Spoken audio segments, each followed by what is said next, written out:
Hi friends, welcome back my channel. సింహమ్మస్ middle class life and టికెట్స్కి స్వాగతం సుస్వాగతం. ఈరోజు మా ఇంట్లో అయిన ఇన్సిడెంట్స్, మా జీవితంలో అయిన మా ఇన్సిడెంట్స్ చెప్పబోతున్నా. మా తమ్ముడికి క్యాన్సర్ వచ్చింది. ట్రీట్మెంట్కి వెళ్ళాం.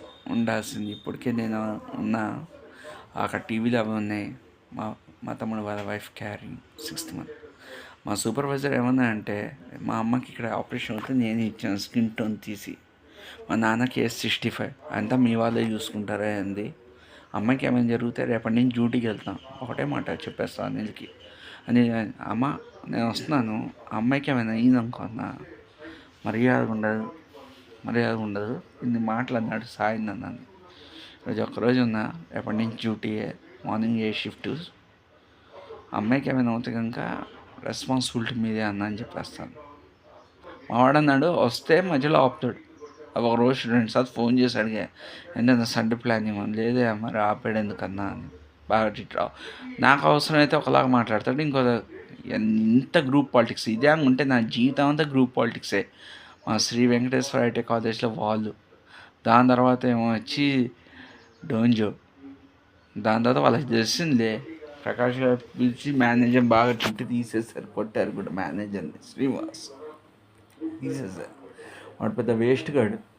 ఎలా అంటే, నేను డోంజోలో పనిచేస్తుంటే 10 రోజులు మేము ఇద్దరం స్టాకర్స్తో ఫినిష్ చేసాం వర్క్ అంతా. వాళ్ళు ఒకటి. అందరు ఇప్పుడు డోంజో కంపెనీ క్లోజ్ అయిపోయింది అనుకోండి. అది బెంగళూరులో, చెన్నైలో సూపర్ హిట్ అయింది, కానీ ఏపీలో ప్లానింగ్ లేక అట్టర్ ఫ్లాప్ అయింది ఏపీ మొత్తం. I got A best packer award, అమెజాన్లో బెస్ట్ ప్యాకర్. అమెజాన్ నుంచి వచ్చిన వాళ్ళే నా మీద పగబట్టారు. అండ్ బిగ్ బాస్కెట్ క్లోజ్ అయిపోయింది, డోంజో క్లోజ్ అయిపోయింది, బ్యాకెట్స్ కాస్త దెబ్బతింది. మా వాడు చూస్తే ఇలా రేపు వెళ్ళి మా అన్నయ్యని చెప్తా, మా నాన్నతో మాట్లాడిస్తా. మాట అమ్మాయిగా ఏంటంటే స్ట్రీట్ ఏం చెప్పేస్తా పోయి.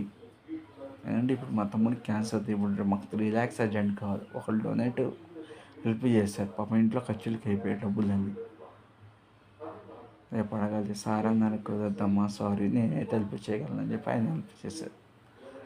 ఇంకొకళ్ళు ఏమో వచ్చి ఏకంగా జాబ్ నుంచే తిని అప్పుడే మీడియా మొత్తం వెసిపెట్టడం అవుతే, ఇంకొకరు వేరే కలిసి చేసుకుందని చెప్పి జాబ్ రిజైన్ చేయించి పెట్టి మా ఫాదర్ని అన్ని పనులు వేరే అగ్రిమెంట్ తీసుకుంటే వాళ్ళకి రాసి, ఆయన ఇది గృహప్రవేశానికి అగ్రిమెంట్ రాసి, వీళ్ళు అన్ని పర్సనల్ వర్క్ ఫ్రీగా చేయించుకున్నాడు వాడు ఒకడు.